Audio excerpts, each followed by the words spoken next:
In the weight of comparison, who are you trying to become? Have you ever looked at someone else's life and quietly wondered, why can't I be like them? Not because you disliked your own life, but because. Welcome to 21 Days, 21 Stories from the Mahabharata on Kapi and Conversation with me, Meera here. Yes, I'm absolutely talking about Arjuna. We know how Arjuna compared about his ability, his potential, and he always discussed about that with Krishna too.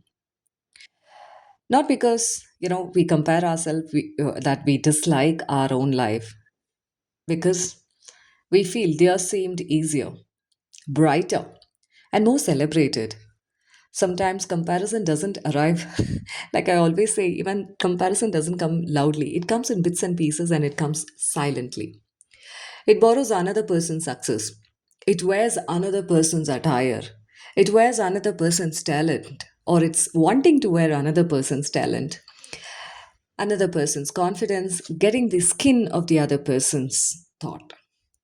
And before we know it, our own life begins to look smaller.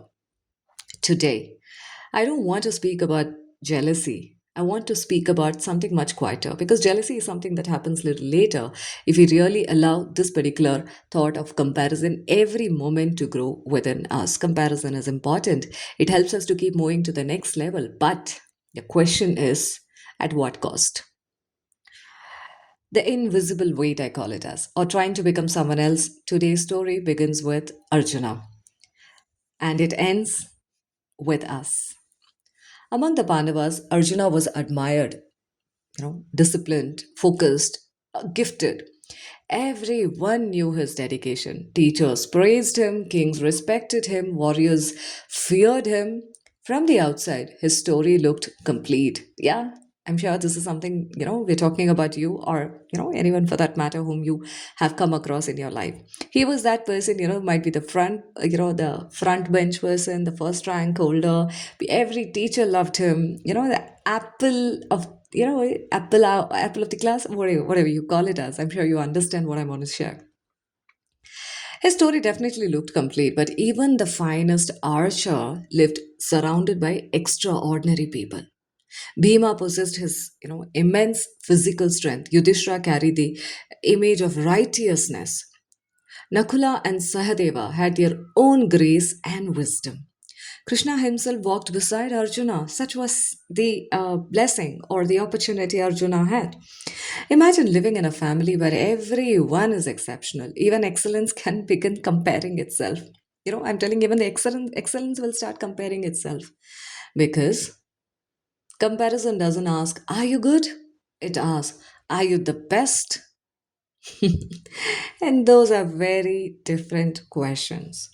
Comparison doesn't begin outside. We often believe comparison starts when we scroll through social media or attend a reunion or see someone's promotion. Comparison begins much earlier. It begins the moment we stop noticing our own path. Children rarely compare while learning to walk. One crawls, one stumbles, one would run.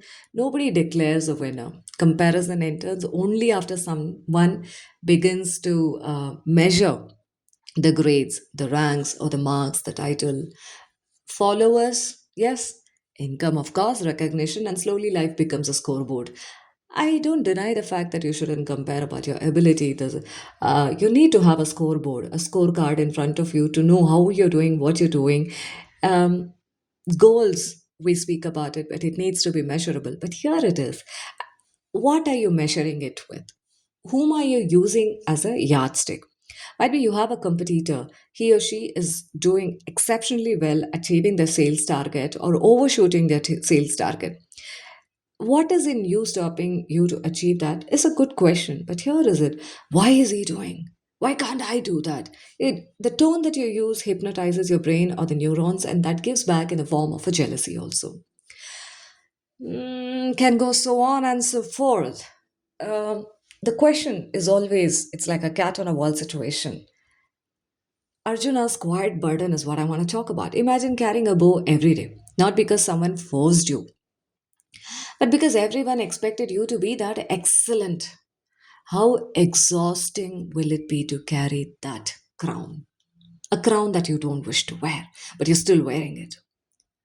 Sometimes pressure isn't about the failure, the pressure is maintaining that success.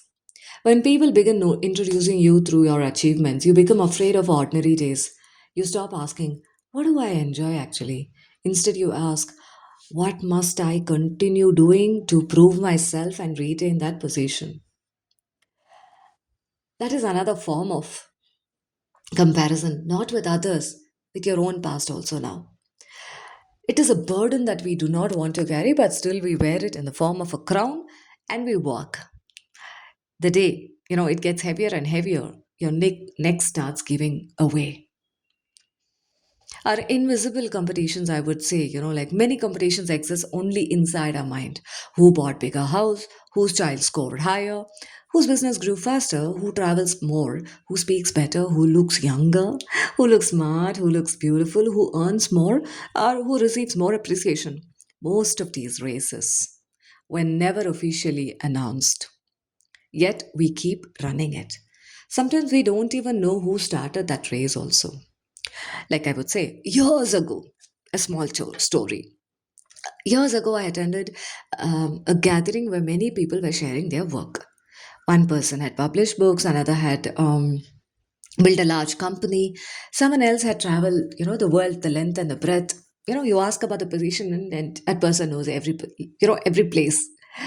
For a few moments, my own work suddenly felt very small. Yeah, I did feel that. I forgot the workshops, I forgot the stories, the children, the conversations. I forgot every life storytelling had actually touched my own self.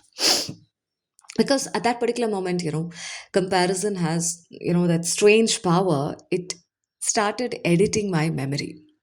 It removed everything that I built or I created in a humble way, is what I'm sharing.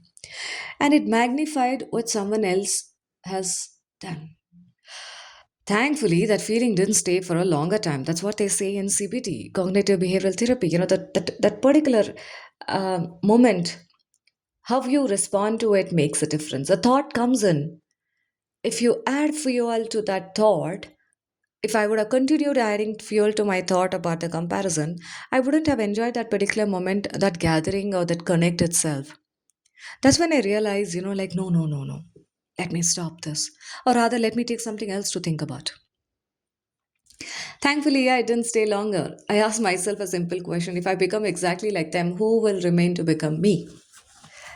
That question actually stayed and it continues to every time the comparison comes in. But what I do, yeah, just look at it for some time and I don't move on, but I accept what is that I can do. I would say comparison slowly left the room that day for some time. Here's a twist. Perhaps Arjuna's greatest achievement was not hitting the eye of the bird. It was learning when to stop looking at everyone else. Just close your eyes and you remember this particular scene in Mahabharata where he uses his, that arrow to strike the bird's eye. It's a moving one, right? Not a bird's eye. Yeah, bird's eye? Yes.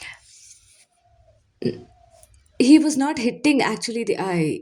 He was learning when to stop looking at the surrounding because that is totally distraction. The famous lesson about focus isn't only about concentration. When I shared about hitting the bird's eye, I still have my doubts whether it's bird's eye or it's a fish's eye that was just rotating above his head. That's something I need to clarify. I will do that, of course. But I'm a normal human, so accept me for what I am. Because it's not about the mistake, it's about the clarification I'm talking about. It's about choosing where our attention lives. Attention is precious. Every minute spent measuring another person's life is a minute stolen, or is a day stolen from from growing our own. Becoming someone else, sometimes comparison, wears that beautiful clothes. It calls itself inspiration. I want to speak like them. I want my business to look like theirs. I want followers like theirs. I want confident like that person. Nothing wrong with learning, but learning becomes dangerous when admiration slowly replaces the identity. Yes, I was talking about identity or narrative identity in my workshops also. I mean, there's nothing wrong in learning from the other person's journey. Absolutely, that's how you grow, right? Even God, for that matter, would say, learn from others. But it becomes dangerous when the admiration slowly replaces your identity. Borrowing skill is healthy. Borrowing someone else's life is impossible, no? Because you cannot bloom inside another person's story.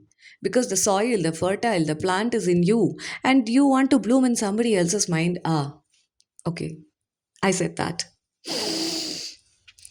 Today, comparison has become, like what is it? A portable, it lives just inside our pockets, or even in our phone. We say for a few minutes, I want to check the social media, but what happens? For an hour, you are stuck in one particular person's profile. 100 people can enter our minds before breakfast. Someone celebrating, someone succeeding, someone buying something, someone traveling across the length and the breadth of the, uh, let alone the world, the country itself. Someone achieving. We rarely see their waiting to reach where they are. Their uncertainty, their unfinished chapters, only highlights we see. Like when we make notes, we just highlight a couple of places and we just keep looking at it. Yeah, that is important. Look at it when you are preparing for the exam, and few minutes before the exam you just flip through the pages just to see the highlighted portion, but you don't live only in that highlight. And then we compare our ordinary Tuesday with their Jingalala Tuesday. Ah, no wonder our hearts feel, that tiredness. Arjuna's real battle. When we think of Arjuna, we imagine the battles, that he fought outside. Perhaps one battle happened quietly inside every time it was happening. Not every arrow is aimed at an enemy. Sometimes the arrows are aimed at our doubt, at our fear, the expectation, the comparisons. The battlefield outside, actually, it eventually ends. But the battlefield within returns every morning when you wake up. They call this as a survival mindset also. We human have that, right? But here is it. One shift this podcast can bring in you when you're waking up tomorrow. My invitation to you is, do you want to rush through while waking up, or you just want to be thankful for things around you and for you being alive for a minute or two, and then, thanking the earth, the sun, the sky, the vastness, the fire, the water, each and every person in your life, or one person in your life? Are you rushing?